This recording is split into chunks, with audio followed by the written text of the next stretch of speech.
kwa sababu ya dhambi nyingi ambazo nimezifanya, kwa sababu ya uovu ambao nimeutenda, kwa kweli sistahili kusamehewa. Sistahili kabisa kupata msamaha. Na Mungu hawezi kunisamehe.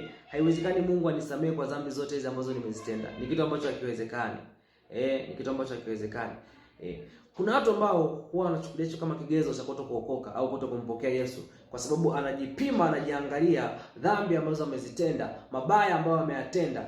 Anaangalia ni mabaya mengi sana, dhambi nyingi sana, kiasi kwamba hata akianza kukusimulia wewe unaweza ukaanza kulia, na unaweza ukaambia kweli kwa maovu haya ambayo umeyatenda wewe upaswi kusamehewa. Lakini turudi kwa neno la Mungu. Mungu anasemaje, mtu wa Mungu?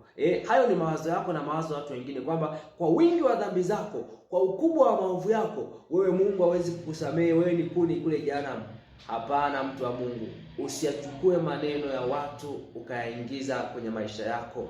Usichukue pia mawazo yako na ufahamu wako ulipoishia ukaingiza kwenye maisha yako ukajifunga. Rudi kwa neno la Mungu linasemaje kuhusu mtu mwenye dhambi nyingi sana, mwenye uovu, ambaye mpaka jamii inaona kabisa kwamba huyu hapa ni kuni jehanamu, huyu hawezi kusamehewa hata akatubu wapi.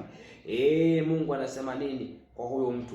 Soma katika kitabu cha Isaya sura ya kwanza mstari wa 18. Isaya sura ya kwanza mstari wa 18.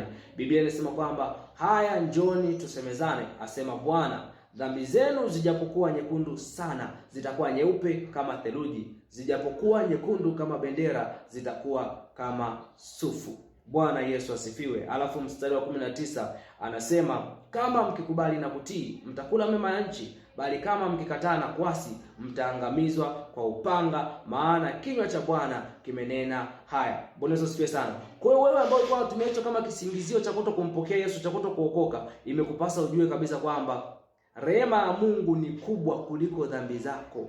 Hakuna kitu kikubwa zaidi ya rehema ya Mungu. Damu ya Yesu ni kubwa kuliko dhambi zako. Bwana Yesu asifiwe sana. Kwa hiyo usije ukaona kama dhambi zako, wingi na ukubwa wa dhambi ndio vinavyoweza kumzuia Mungu asikusamehe. Hapana. Yaani kitendo cha wewe cha kugundua kwamba umetenda maovu na unahitaji msamaha wa Mungu, unamhitaji Mungu, kitendo tu hicho cha kuamua kuchukua hiyo hatua na ukatubu dhambi zako, Yesu anafuta dhambi zako zote, anaondoa dhambi zako. Kwa hiyo usione hicho kama ni kigezo cha kufanya usimpokee Yesu. Kwa hiyo umpokee Yesu, mtu wa Mungu, bila kujali maovu yako na dhambi zako. Usimsikilize shetani anasemaje, wala usiwasikie wanadamu wanasema nini. Msikilize Mungu anasema nini kwa ajili yako. Lakini ukikataa, amesema kwamba utaangamizwa, ila ukikubali utakula mema ya nchi. Umebarikiwa.